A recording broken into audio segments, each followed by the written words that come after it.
live from beneath La Penta Student Union in the studio of WIUR Iona Gales Radio.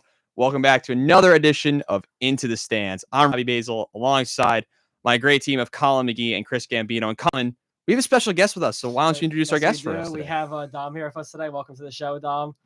Thank you for having me, boys. Of course. Dom came on here because he wanted to talk a bit about the recent Yankees press conference that happened. And for those of you who don't know, on Tuesday, Hal Steinbrenner first spoke out saying how the Yankee season is an embarrassment and changes need to be made, although it doesn't really seem like changes will be made. But the big story was Brian Cashman. Brian Cashman went into an hour-long rant, basically as defensive as we've ever seen him as the Yankees general manager, basically going after reporters, defending every single movie he's ever made, saying we're pretty bleeping good. I'll start it off with you, Don. What did you make about Brian Cashman's press conference? Oh, it's just, as a fan, as an avid fan, it's pretty miserable to see. I mean, I don't even know where to start. I mean, there's so many sound bites of him during that press conference that is just not good to see as a fan, especially. And especially to see him completely different than where like Hal Steinbrenner was in his press conference, with what he was saying, that it was, completely not okay the way that it was like an absolute failure of a season, which it was. We barely made, they were barely above 500 this season. And to see Cashman vehemently defending himself the way that he was, I mean, it's okay, but like the lengths that he went and the things that he was saying, like the analytics stuff, it was just, as a Yankee fan, you don't like to see it, The analytics stuff, like, oh, we have the smallest analytics. I believe that there was something that came out earlier during the season that the Yankees actually have the second highest or second biggest analytics department. So it's just something that's like weird because it's like kind of contradicts. And he was saying that they had the lowest or second lowest, smallest analytics department in the AL East, and it's just I don't know. You don't know what to think, and it's kind of like saying like. Analytics. I mean, the way I took it was that the analytics is kind of a boogeyman. It's kind of saying like, well, everyone's saying we're analytically driven, we're not, and I don't think that was. I think he completely missed the point where it's not bad to be analytically driven. It's bad for them. The way that they're using the analytics is what the problem was. Is what everyone was having an issue with. And Chris, I know you had some comments about it. So. Well, I'll start off by saying about this Brian Cashman press conference. I was not expecting that we'd have this conversation today. I was thinking it was going to be along, maybe a couple minutes talking about the average annual nonsense that they tell us, nothingness, where it's, we got to be better, we're going to starting today. We're going to get our crew and we're going to look at all these options. We're going to evaluate all the options or whatever, the usual nonsense they give us every single year. But boy, was I not expecting that from Brian Cashman. And you're talking about the analytics. There was way more than that. I mean, I'll start there, where he basically says that he's trying to rub it into these reporters, and I think the media is a segue from the fans to the executives to the team. And I think when he said the way he brought it out is he's bragging like, did you guys know we're the least analytically driven team in the American League East? Does that come as a shocker? Well, for me at least, when talking about this team being analytically driven. The only reason I ever talked about analytics is because, first of all, I'm trying to not say that Brian Cashman himself is the problem, that maybe there are other people, maybe this problem with the organization is much more broad than we think, but also because every team's using analytics and the Yankees seem to be behind all those other teams. So I'm just trying to throw out reasons there as a fan where maybe it's the analytics department. Maybe they're not using analytics correctly. Not everyone's going to use them correctly. Maybe they got to evaluate how they do things. But he thinks that in saying that we're not at all analytically driven, or that we're the least analytically driven team in the American League East, that's going to like make us happy, or that's going to make us feel good about things, or that we have to feel good about the way they do things. If you're not using analytics as much as the other teams in the American League East, which according to that stat, it's the only team they're behind is the Rays in this division. But if that's true, that you're not as analytically driven as some people think, then use them more. Or find or do something, because it's obviously not working. That's the point. And I would think, as the general manager of the team that has this payroll, if you have this desire to win, then I really don't think you'd come across that way. But I thought the way he came across to us on Tuesday was extremely unprofessional, right? With the amount of cursing he was saying. Just overall a lack of understanding, of what makes the fans angry. He goes as far as to defend the Joey Gallo and Sonny Gray trades. Now, I guess his reasoning behind that is because, okay, Joey Gallo was a good player in Texas that they acquired. They needed a lefty bat with power and good defense. First of all, very analytically driven move, because they didn't take into account at all that maybe this guy playing no meaningful games in Texas, where nobody really went to the games before, would be able to translate into a pennant race in New York. But okay, congratulations, Brian Cashman. You were able to get a good player. Congratulations for Sonny Gray, that you saw that you needed a starting pitcher, and Sonny Gray's a good starting pitcher. And he said, oh, wait, why don't I get this guy from Oakland? Congratulations that you were able to make a trade that made somewhat of sense. But I would have loved if he brought up the Josh Donaldson trade. I would have loved if he brought up the Frankie Montas trade and any of these other signings. But of course, the two trades in recent memory, the two big ones that actually maybe made sense, still didn't work out, mind you. These trades were still awful, but we're supposed to praise him as fans because they were good players before and after they were on the Yankees. It doesn't matter that they were awful on the Yankees. Apparently, that's how trades work now.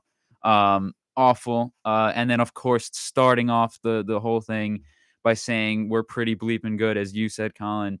It's unbelievable. And in that tirade, that wasn't just a little quote that people took, out of context, right? That was in the middle of this little tirade that he was going on, which, Colin, you said it a few days ago, and I was thinking the same thing when I heard it, that it was kind of reminiscent of Joe Judge's press conference, one of his last as Giants. That is not good territory, because but right. Here's the difference though, right? Because Joe Judge obviously was on his way out for the Giants, but he got fired 2 weeks after. Brian Cashman, I don't see him leaving as Yankee general manager in the next 5 years. So I mean, if he's just can get away with this as easily as he can, I mean, what are we supposed to make about this? It's what I make of it is first of all, what I learned from this whole thing, which pisses me off to no end, because I still believe this team can do really well next year, and I think there's still a lot of opportunities to improve this team this offseason. But what we learned is just the extent of Brian Cashman's ego, really, to the point where he has this job for life.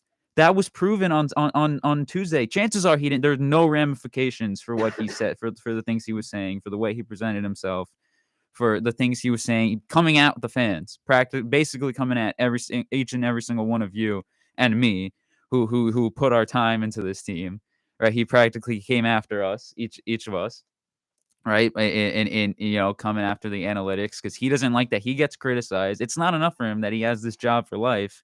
He needs to get praised for things that we kind of criticize him for. But it definitely speaks to the job security that he has. Right. He has this basically lifetime position with the Yankees. One of the most desirable jobs in sports, and he can say all this stuff, completely contradict his owner, and be fine. And we all know as Yankee fans that he's going to be fine. There's no ramifications to this. He's not going to get fired 2 weeks from now, like Joe Judge did. He is the general manager, and I would be shocked if he's not the general manager in 10 years from now, because no matter what the Yankees do, no matter how bad or how good they are, Brian Cashman will always be the general manager of the Yankees unless he wants to leave. I don't see how I'd see Hal Steinbrenner turning over the keys of ownership to be more likely than Brian Cashman resigning or getting fired or in some way leaving his job as general manager of the New York Yankees. It's kind of funny how this all comes full circle, how he's the one who right. There's a reason the fans are the way they are. It's because it comes from somewhere in the organization. Brian Cashman exactly is the one who's giving us all these expectations, saying before this season that don't give up on us. This is a World Series caliber operation.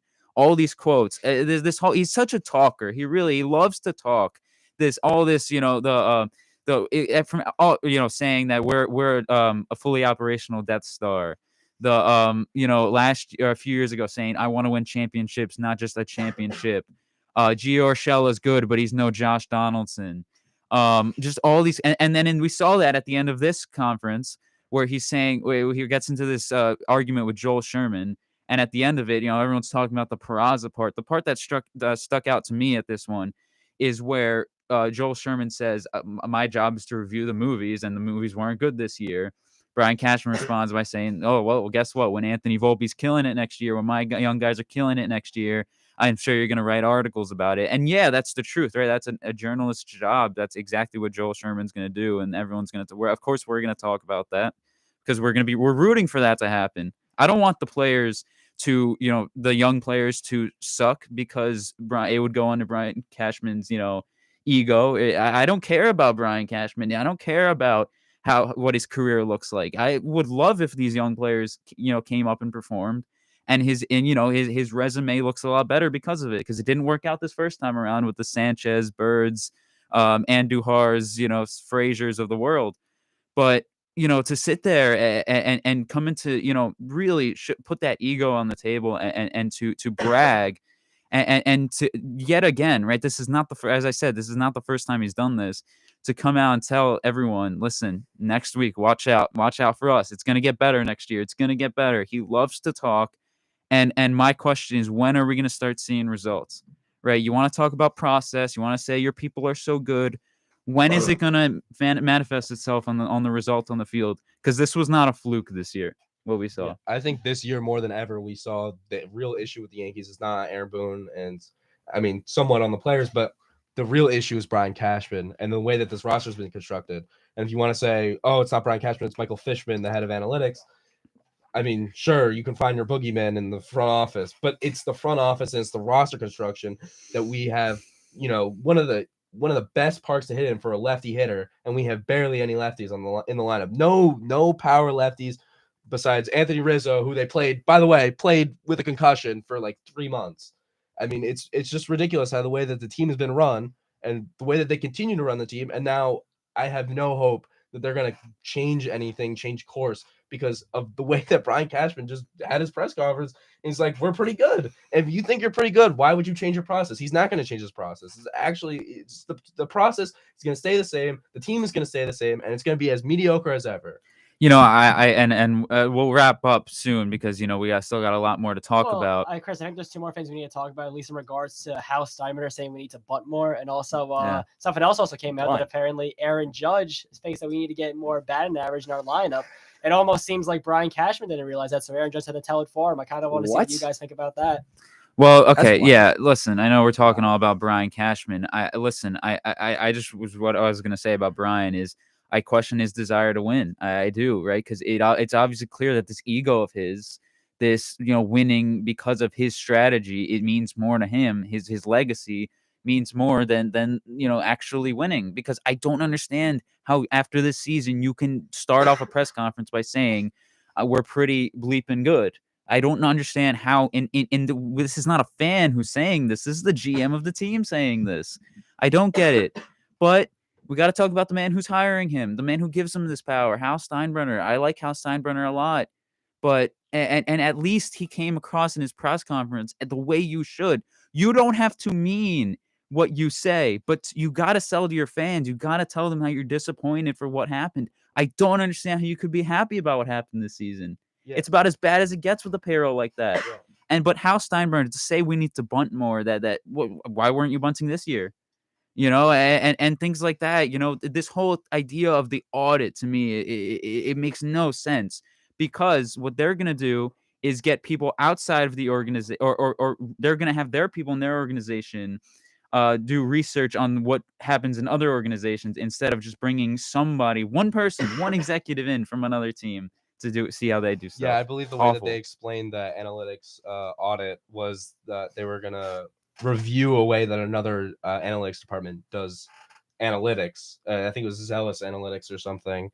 And then it's going to go over the course of the year. And apparently Michael Fishman, who's, again, the head of the Yankees analytics department, recommended this as the course of action. And I don't know. I don't see that being a change. I don't see that there's going to be a change from that. I don't see that as like an actual thing that's gonna happen, because it feels like everyone is safe in that front office. Oh, yeah. It feels like Cashman's safe. Feels like Fishman's safe. And you got Hal Steinbrenner, his nephew running part of the analytics department. I mean, it's just ridiculous, and it's the nepotism. But they're all safe. I mean, it's as a Yankee fan, as a very passionate Yankee fan, it is the most aggravating thing to see. especially, and then on top of it, you have to see Brian Cashman talking about how we're pretty bleeping good, and all this stuff. And I mean, I watched 162 games. We weren't that good. We were not that good. This audit is going to take a year. Apparently, we're next October. We're going to finally see the results of it. And oh, yeah, listen, to wrap it up, overall, I really, as a fan, I'm beyond the anger. This isn't anger about what we saw last year. It's the desire. It's just wanting to see the front office show the slightest bit of anger at this. Like, I don't understand. This was a month in the making. Brian Cashman revealed his true colors on Tuesday, and it's awful. It really scares me moving forward. It really does. Again, because he still wants to say that injuries are not an excuse; they're a fact. Look at the Tampa Bay Rays; they won 99 games, and look at all the injuries they had. Not to mention the loss, or the long-term losses. What I'm saying, Wander Franco obviously had what I mean by let me explain. Is obviously, how demoralizing that is to find that he was actually doing those things. And of course, also the player himself on the field, like losing two things, like how demoralizing that whole situation it has been, and still is a question mark, right? It's still it's very awful to lose a player like that, find out he's doing those things off the field. Not to mention your top three in your rotation are all hurt. They still win 99 games. The injuries are an excuse. I'm sorry, they are. Because you should have more than Aaron Judge there should be more than Aaron Judge. How were you able to add more depth in 2019, but this year there's no depth? I don't get it, but that's all I'm angry about. Is I don't understand how the GM could not feel the slightest bit of anger, but instead try to prove that his process is correct and that we're stupid for believing it's not, or at least questioning it. And if I could just add one thing, it just gives me pessimism as a fan, or it gives us pessimism as fans, that they're going to do anything about it. And this offseason is going to be any different than any other offseason we've seen. Are we going to sign? Are we going to sign Yamamoto? Is that even a fix? Like, do we even need to spend, give another seven years, 240 million to another arm in the rotation? Do we really need that? I think it was very apparent that what we need is bats. And I think what the focus is looking like it's going to be is on Yamamoto, and let's maybe Bellinger, and then we have this injury prone, like the injuries are a problem thing. But I mean, Cody Bellinger's injury prone. Also very inconsistent. Very inconsistent. Very as an understatement. As an inconsistency is an understatement for that one. Exactly. And it just, I mean, are we looking at the right pieces to make the team better? I mean, I'm very pessimistic that they're going to make the right moves and the moves that need to be made. I just don't think with Brian Cashman that's going to happen. Yeah, quickly looking over what I was thinking, and with the New York Yankees, when you talk about Brian Cashman failing at trades, that's very true. There has been a lot of trades that have looked really bad. Now, I was just thinking, if you look at the trade deadline now, what if he was scared? What if he was nervous to not try and bottle another trade and trade away someone that could be good in the future as a future piece? That in and of itself is a problem. So then to add on to that, how bad was Carlos Rodon this year? He was very bad. I think there's still improvements. Absolutely. Still improvements to be made, though. So can that fear of another Rodon contract hinder the signing of Yamamoto? I don't think it will, but that's just a thought process about it. Because listen, I think Yamamoto on the Yankees would be a great fit, but I don't really see it happening as many fans see it as. Because why would you go for a team that has underachieved so many times in a division where maybe not next year, because Tampa Bay has all their injuries with losing McClanahan next year, a division that's going to be improving in the future with Baltimore trying to continue to add, Tampa, Toronto, hopefully Boston continues to build because they have a young core that I'm very intrigued about. So why would he want to go to a team that you can argue has the second worst roster at minimum in the division? I mean, do we agree with that one? Second worst roster in the division? Listen, and with a fully healthy Tampa Bay, are they the second worst roster in the division? Probably. Listen, I still think next year has potential to be more like it's obviously a big hot take, I guess, but yeah, but I could see could we see what we saw in the first half of 2022? I believe we could see a hot streak like that. because I think if this team stays healthy, I don't think it would come as a shock to anyone that this team could go to the playoffs. I very well think this Yankees team can go to the playoffs next year, especially if they add, even if their additions are just, like a Jock Peterson, who I really like, and a Kevin Kiermaier, and maybe like a middle of the road starter who we're not thinking of, who's not Yamamoto. But still, it's just the anger for me comes from the GM, who has made questionable decisions, who clearly has all this power, which in and of itself, his power is a problem, could come across the way he has and come throwing these punches at fans, basically saying that we're all stupid for not seeing their process. It's ridiculous. I mean, even from an outside fan's perspective, I think ridiculous. I mean, I think that's an understatement.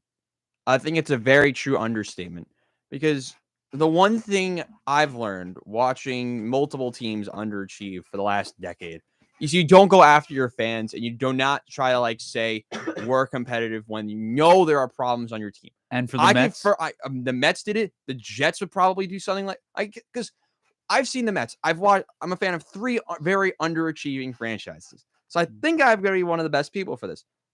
I have not seen a team from any of those 3 go out and say, after a bad season, come out and say, yeah, we're pretty bleeping good. I've never seen that before. Yeah. And I've watched those sports for actually over a decade now. And I've watched the underachieving galore. And I just think it makes you question the logistic or the logic behind how the hell some of this stuff is run. It's, as an outsider, one, I feel bad because I don't think you guys, for how historic your franchise is, you have to deal with incompetence, because you would think with a team like this, I'm surprised they don't go with the method of just throwing everyone under the bus and firing everyone every year. That's not a good method. It's not a good method, but when you see some of these bigger teams in other sports, because I watch a lot of soccer, and some teams do this all the time, where you just you have that pedigree and you get one bad year and you're throwing everyone under the bus. I don't think that's the right way to do it. But if you address the issues any better, listen, I'm just glad this is not about my Jets, because I thought it was the main talking point up until the press conference from 2 days ago. I'll give the Mets credit, right? I don't think the Yankees situation front office wise is as bad as the Mets. I love Stearns, the guy that they hired. I hate who he hired as manager. I hate it. I really hate it. Well, that's another story in and of itself. But I'm saying front office wise, maybe the Yankees didn't need that big of a change. Yes, but to come across as arrogant as they did, and to make it seem like we don't need any changes at all. How dare you question the fact that we need to do that? All our people are fine. The Mets, right? Maybe they were a much bigger situation, right? They needed a whole front office switch, but at least they're admitting they're wrong. The Giants, it took a while, but at least they went out of the organization and brought people in, the New York Giants, right, to bring new people, new voices in the front office. And things aren't going well there, but the Giants could at least use the injuries as a real excuse. That's a real excuse, what happened with the Giants this year. So that's the thing that gets me most, is the arrogance the arrogance with the Yankees. So I think coming up next, we need to talk about Carlos Mendoza, right, Robbie? Yeah. I think you should give your something. So if you don't remember the whole manager's saga, the Mets were highly linked with Craig Counsell. Now, I like Craig Counsell because, you feel like he was the manager that is the big city manager, a guy who's been with the Milwaukee Brewers, has been experienced in the playoffs, and with the money the Mets have at their disposal, you would think they would get this done. And we're going back to what I would like to call is the old days before Steve Cohen. And the Mets bottled it. I think that's going to be a popular theme for the next couple of months, is the Mets bottled it. Because, well, they did it this year. And on top of that, now they're hiring a manager who, guess what, guys? They've done it again. They've hired a manager with no experience. Have we learned absolutely nothing? For reference, the Mets tried to hire Carlos Beltran, and they did hire Carlos Beltran. Yeah. And due to the scandal, he lasted a month. Thank God he lasted a month. Because I did not want to see him try and manage a game. I think that would have been terrible. So I don't think, I was scared about it because I didn't think he'd be able to handle the pitching well at all. Because I think he'd be able to manage a lineup. I did think he was able to do that, but pitching scared me the most because that's where the Mets get injured the most often. If you follow the team, they get injured there a lot. Now you're hiring granted, he was a bench coach, right? Yeah, It's a little bit better. But from the Yankees, I think it shows a a philosophical team that change. when what was the record this year? 82 and 80. 82 and 80. 82 and 80. Yep. That was underachieved drastically, especially this year. You go out and hire. Now, I'm not dissing the Yankees, not trying to. What's the logic? What is the logic? Well, It would make more sense if they had an experienced manager who was just rotting away on their organization. I wouldn't be mad about it. But I'm gonna be dead honest here. I would be less mad about if we hired Ron Washington like the Angels did, which was also pretty bad because it's the wrong team for a guy like him to manage on. It's just like, why?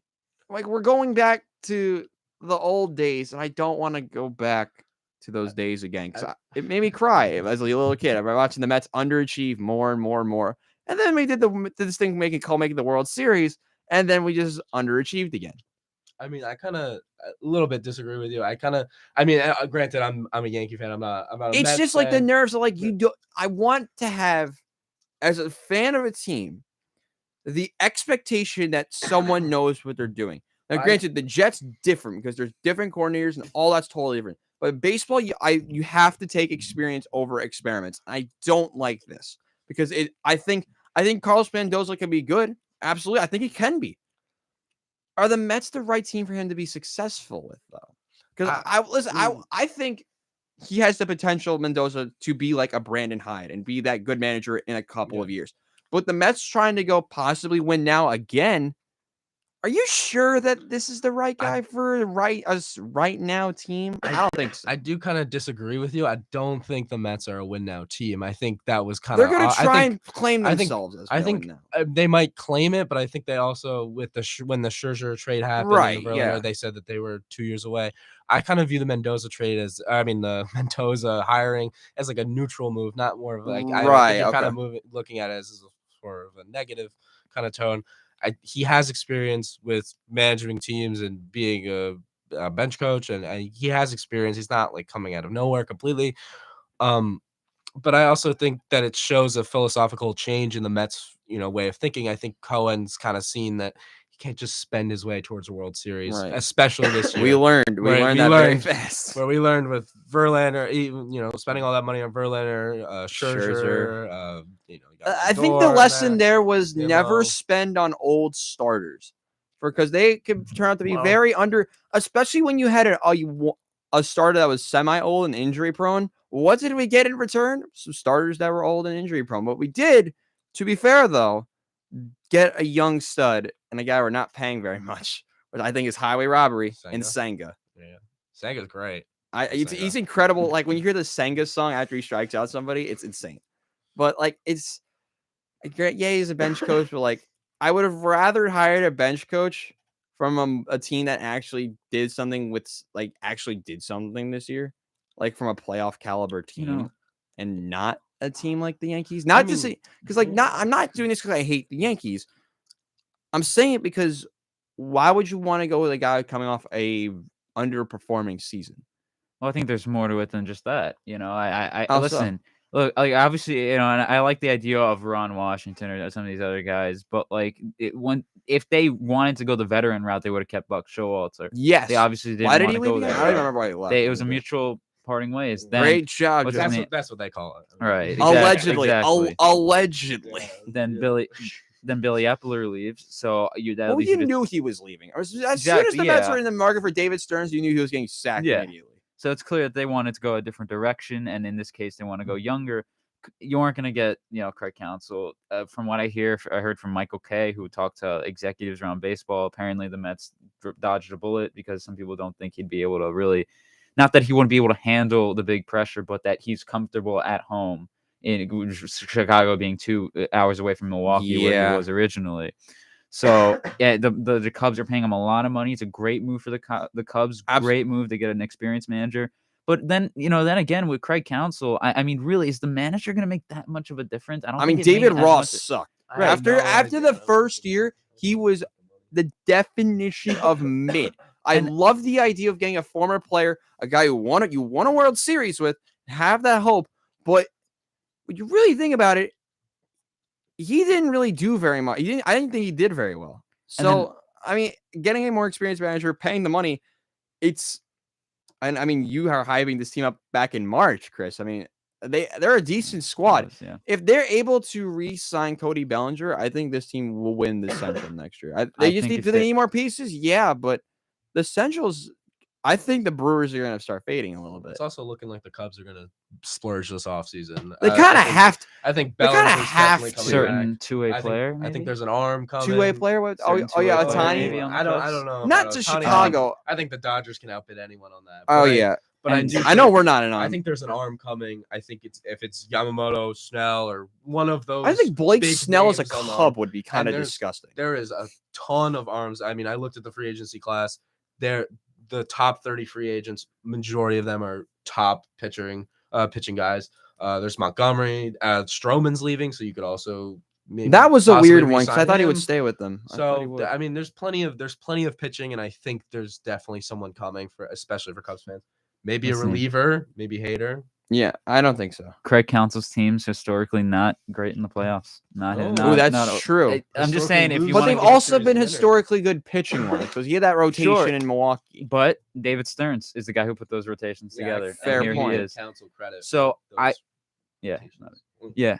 What the Mets want is a guy who they can control. They want a guy who you think about it, a guy who's been waiting to get his chance for a while.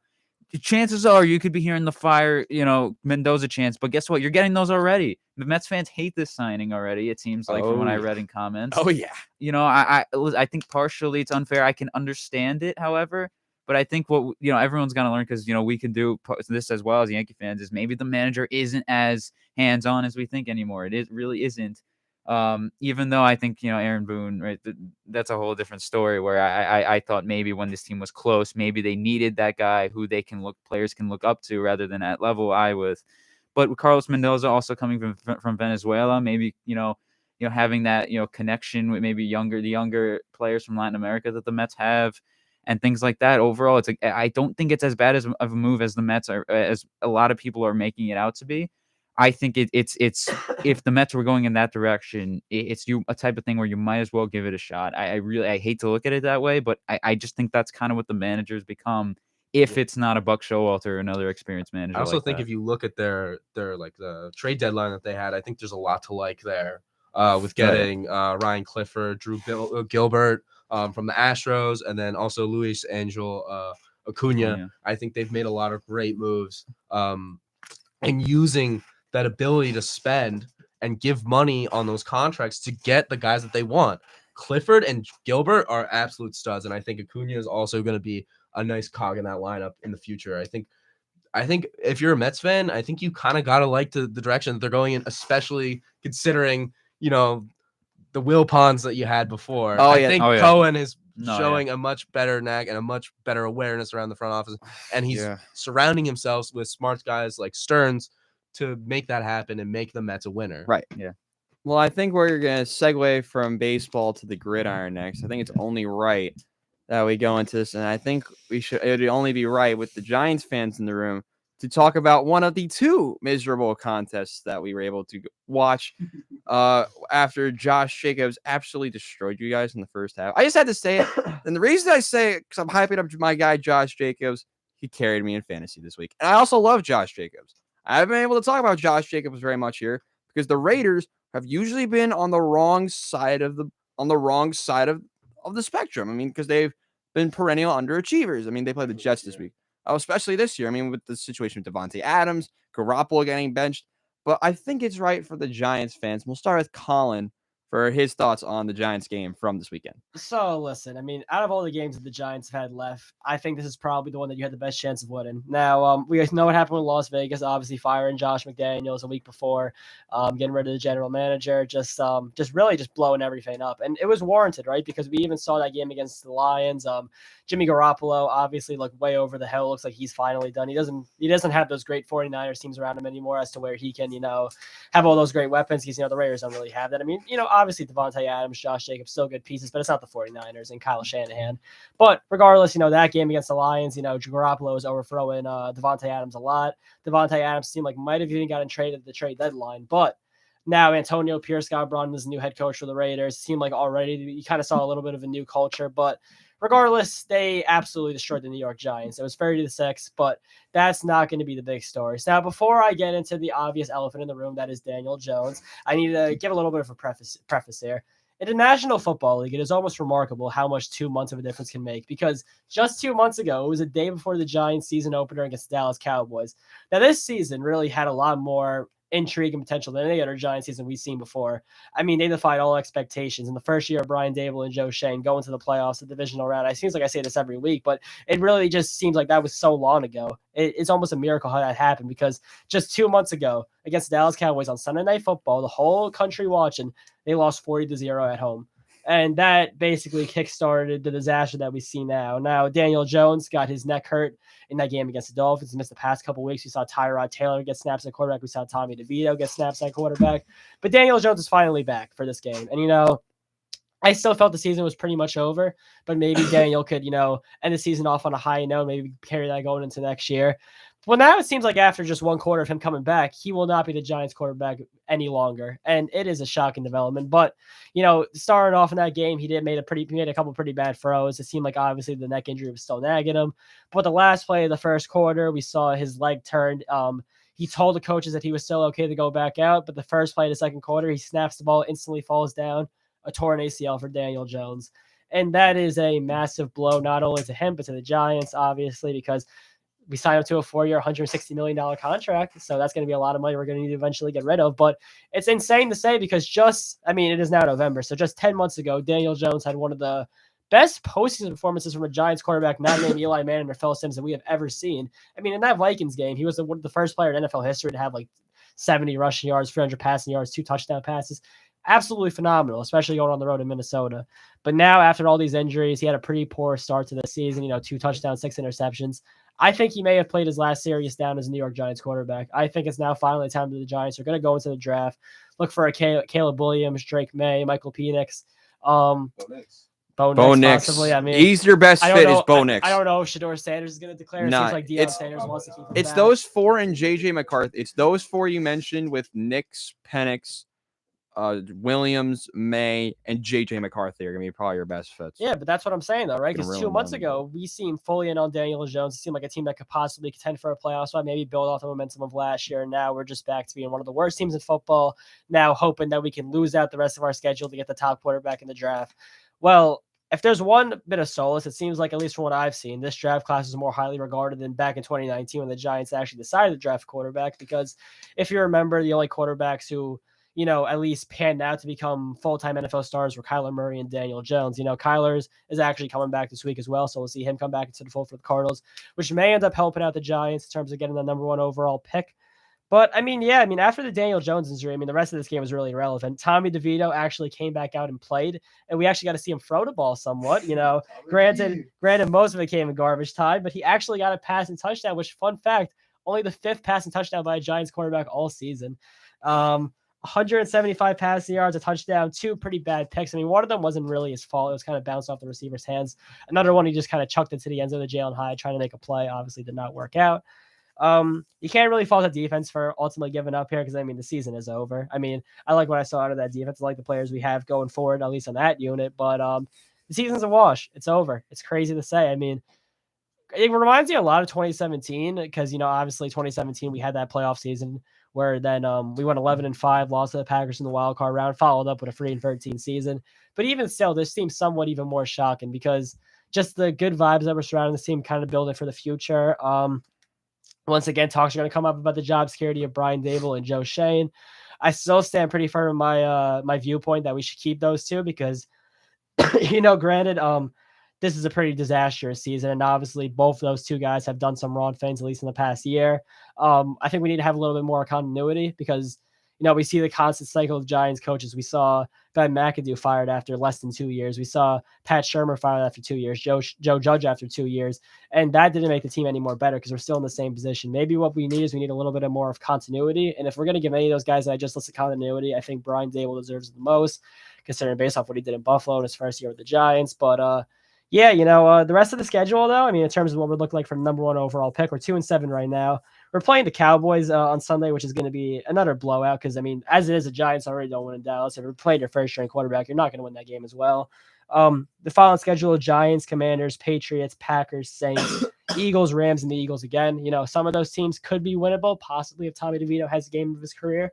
But I mean, most likely you're still looking at a top 5 pick. I'm just hoping that, unlike in 2019, the Giants can finally solidify themselves by getting that superstar quarterback. But finally, just want to end off talking about Daniel Jones here, if this really is the end for him.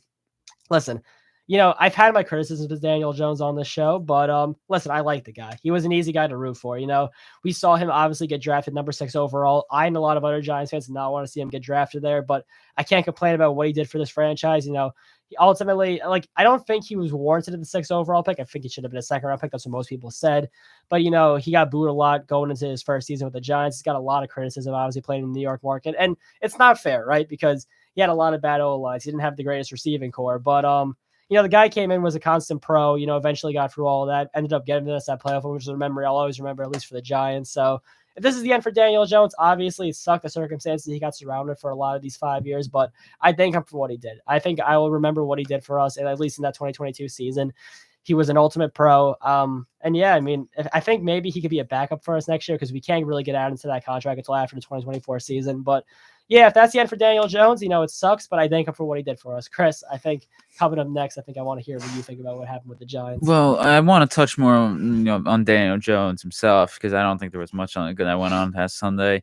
And it probably won't be much that happens this upcoming Sunday. Season's practically over for the New York Giants. Let's just get a good draft pick and see what we can do at the draft in April. But, you know, what I'll say, Daniel Jones, if it is the end, which it most likely is, I think it's really, you know, maybe he won't go down as one of the greatest New York athletes in the history of this city. But you know what? He really, from the beginning, I don't think he ever got, or he was always in a tough spot, right? Where he was drafted with that such a high draft pick and with such high expectations, where this organization time and time again said how much they praised him, and they obviously, you know, Chris, it's not even that. You know, I probably have to mention you're obviously following in the footsteps of Eli Manning. You know, of course, greatest quarterback in franchise history. I mean, that's a massive role, especially for someone who's already getting criticized going in. Absolutely, and you know, obviously reinforcing that fact by giving him that contract. The guy never said anything wrong. You know, he never said anything wrong. He was kind of like one of those do no wrong type of, you know, just people. I mean, he was really, I don't even know who Daniel Jones is at the end of this all, because he really didn't, it seems like he didn't even have a personality. He was just kind of there. And the amount of hate that this guy received, it seemed kind of, you know, unwarranted. Understandable, right? Because it is such a big position. And obviously, as you mentioned, you know, the truth that it was, you know, not just any position, the position of quarterback at the New York Giants, who had, you know, a very legendary quarterback prior to Daniel Jones. But, you know, it really, at least he won a playoff game, right? That was special to have last season. Unfortunately, though, unfortunately, as New York Giants quarterback, if this is the end, right, the legacy is going to be that he was never able, unfortunately, that he was never able to like do it himself. You know, that he always needed these other pieces. He needed a fully healthy roster, needed a fully healthy O-line, and a fully functional O-line, right? That he can never do it himself, and it's really unfortunate that'll be his legacy. But I overall, I mean, I almost bought his jersey back in August or whatever it was. You know, did you actually? Almost, yeah. It was a few years back. Yeah, yeah, I know. Yeah, I could. Oh yeah, they're gonna be cheap as hell now. You know, speaking of it, I saw like Josh Donaldson jerseys are going for like $50 now, like with the name on the back. Like $50? You're still paying that much for a Josh Donaldson? Yeah, There's a discount for a Zach Wilson jersey. Listen, I got mine for Christmas. Don't worry about it. But yeah, Danny, listen, I always appreciated him. I always liked him. I always liked Daniel Jones. I wish he had a better career here. You know, Colin, we got to see the last game at MetLife Stadium. Possibly. I mean, that's crazy, wasn't it? I mean, we were not expecting. Did you that. actually? I was not always talking about expecting how I that. wanted to see Daniel Jones once. I may have seen him in his final start at MetLife Stadium. That is outstanding. But outstanding. Do you guys think you cursed him by doing that? I mean, I hope not. But that's a good question. Like I said, he was always an easy guy to root for. You know, just really, you know, he did things like Chris said the right way.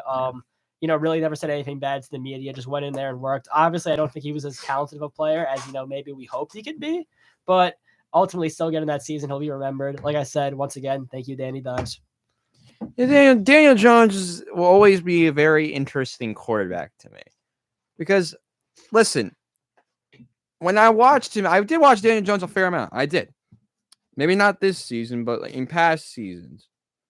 It was like he was one of those dudes who's always rootable. I felt like.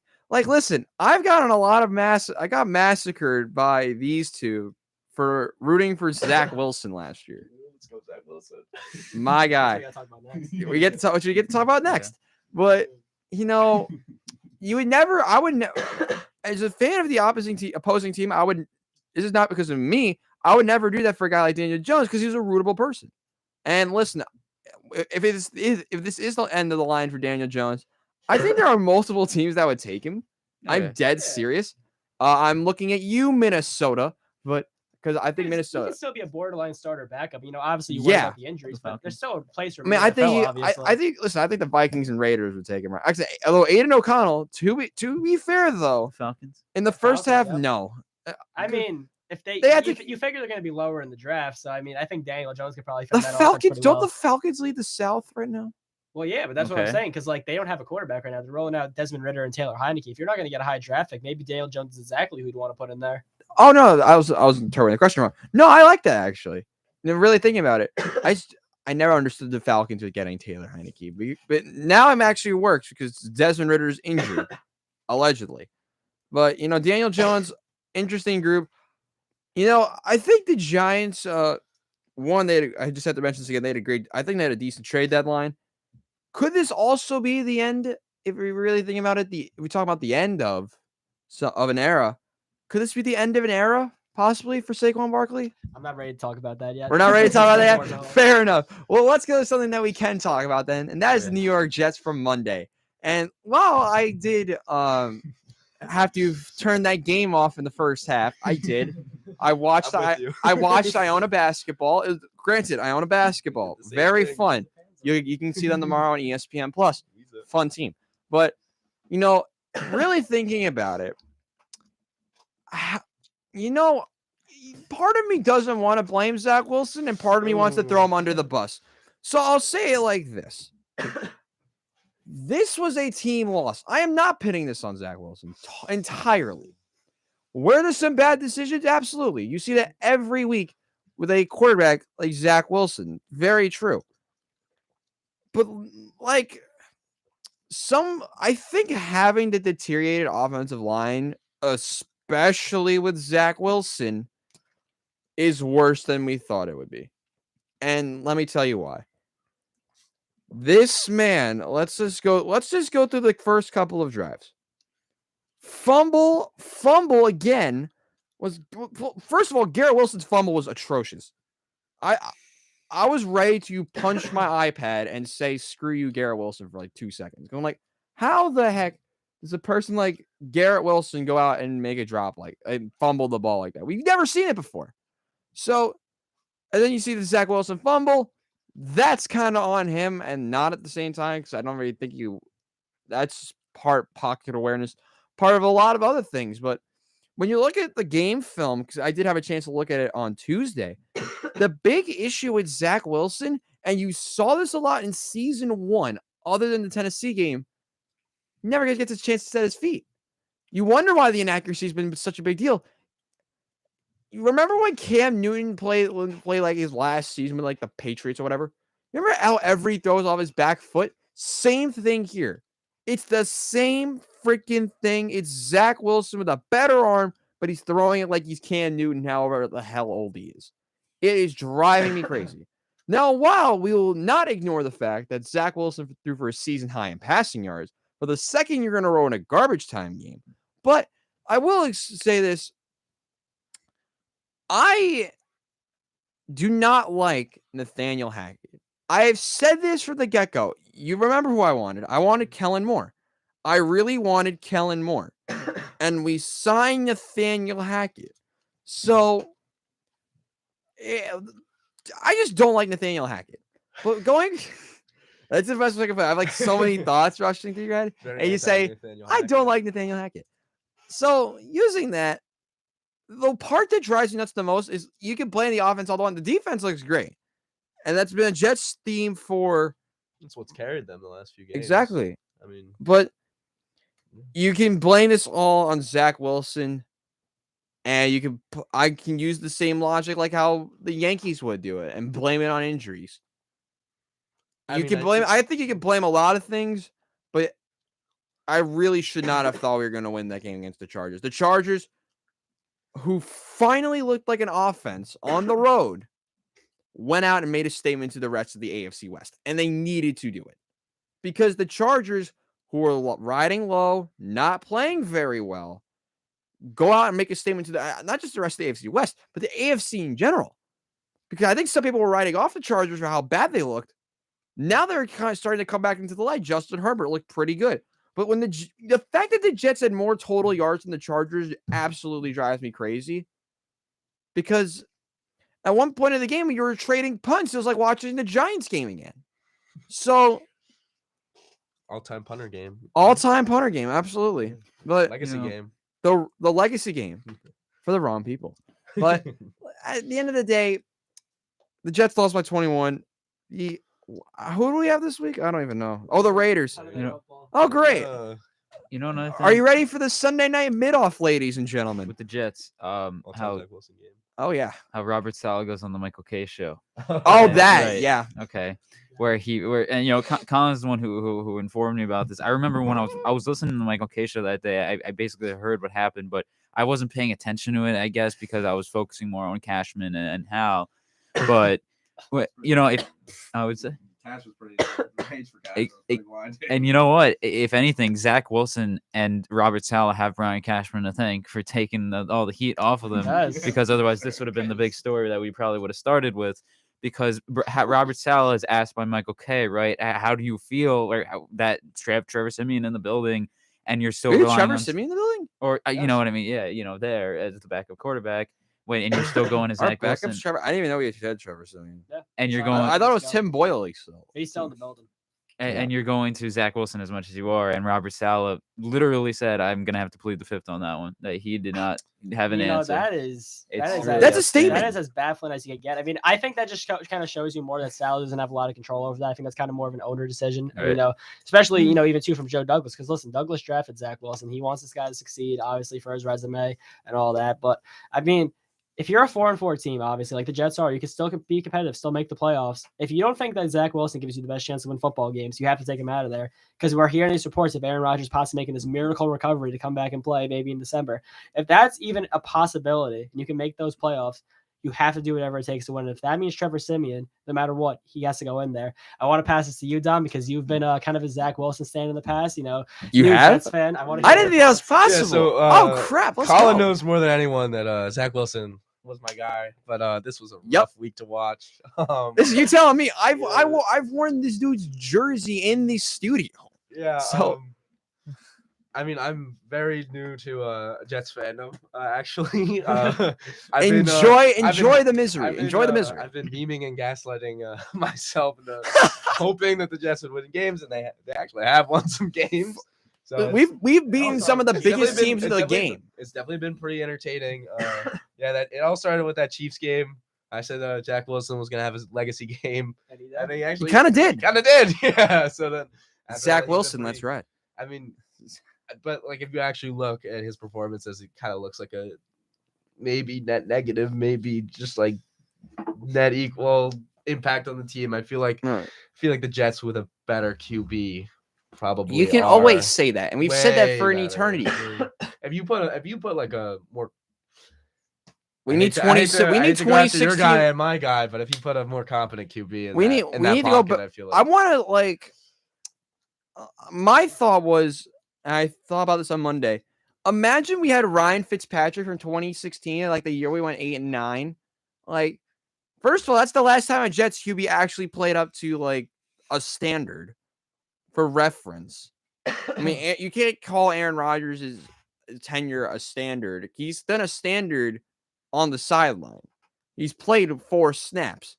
So hopefully he can already get to a standard and play one game, because I think that'd be hilarious, because I don't know. I mean, when you really look at the full picture, it's going to possibly look like a season of what ifs. And who do you blame?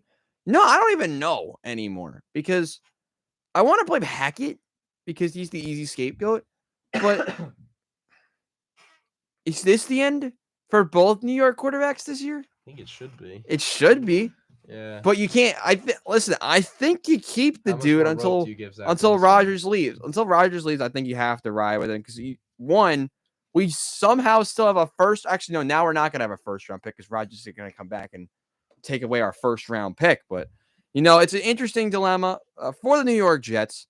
But I didn't realize we were running so low on time. We have to go to the Tank Bowl Thursday Night Football prediction, ladies and gentlemen. It is the weekly segment. And this week we have the greatest Thursday night game if you were in Bizarro World. We have the Carolina Panthers, who, to their credit, have looked better. I mean, they beat the Texans. First of all, shout out to the Texans who played I think game of the year. It could have been the Cowboys-Eagles, but the way that game ended was so good. I want to make that game of the year right now. I think everyone will disagree with me on that one, possibly. But they're going up against my guy, Tyson Bagent, in the Chicago Bears in Soldier Field. Unfortunately, I put up a poll for this game earlier, and my app just didn't work. So the poll didn't work this week. But we're going to go around the room as per tradition, and we're going to start with Chris, because why not? Because I think he's let off one segment today. What do you got for this game? What's your expectations? Who do you got winning this one tonight? I'm going to go with the Bears. They're home. The Panthers, both teams is really bad, but That's the best way to put it. It's the most basic way to put it. How is this a Thursday night football game? Genuinely, how seriously? Like who made the schedule? Like, did they think these teams were going to be good? I mean, I don't know. I'm just gonna go with the Bears. Tyson Bagent. I'm just gonna go all the way. I really don't I don't have all that much to say. Also, I mean, they're home at Soldier Field. That's really all I could say. I think the Chicago Bears are going to win this game. The Bears, yeah. In the vacuum of the preseason, it's kind of interesting because first overall pick, and then Justin Fields maybe having a good good second build off of his season last year. But yeah, I guess Bears. I mean, I don't know if Panthers. Are you going with the Bears? There. I'll go for the Panthers. I mean, once again, this is a game where we're doing this again from last week. Even back in week 3 and week 4. I mean, this is a game where I already saw memes of what can the NFL just flex this out, because you actually can flex Thursday night football games here. I don't know why we're not doing it here. Yeah, they actually added it into the. Well, listen, wouldn't you put the Thursday night game as the worst game because no one watches them anyway? Yeah, no one really does. Al Michaels already hates calling. I feel bad for them. Oh my god, I forgot about that. He is gonna fall. I mean, I think you'd rather eat a vegetable than watch this game. Al Michaels hates his vegetables, but it's a great take, bro. Either way, like, this game is going to be awful, but I think the Panthers, just in the sake of rooting for Caleb Williams to the Giants, we need the Panthers to lose more games to leapfrog them, or at least leapfrog that Bears pick. So I'm going to go for the Panthers here. Final score 17-12. I'm ready for underachieving. I'm ready for pain. Give me 7-6 Carolina. Oh my God. So yes, no. Wow. This will definitely be a game of all time. I know. Listen, I feel like this is going to be one of those 9-7, 7-6 games. Because last year we had a game, and I was talking about how mid Justin Fields was. There's the clip, one of the best clips from last year, where I was sitting where you were, and I was hyping up Justin Fields. Well, I kind of hyped up Justin Fields because I said he's throwing as many touchdown passes or as many completions as Cooper Kupp having receptions. Which, by the way, great line for me because it was true for about 3 more weeks, and he decided to look better. But this is the battle of the Tank Bowl. Why not make it as miserable as possible for the people? I'm going to say Panthers win 9-7.